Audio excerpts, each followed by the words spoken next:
হার। কি সমস্যা? এই মেয়ে, হাসছো কেন তুমি?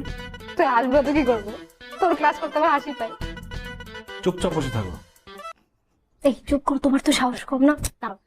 এই বাহার, বাহার, বাহার। কে?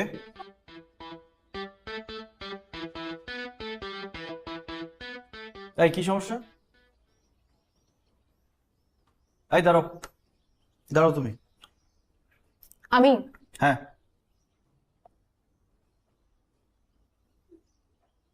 কান ধরে দাঁড়াও। আচ্ছা ঠিক আছে, কান ধরার দরকার নেই। এই সোজা হয়ে দাঁড়াও, সোজা হয়ে দাঁড়াতে পারো না? না, আমি সোজা হয়ে দাঁড়াতে পারি না, আমার একটা পা বাঁকা।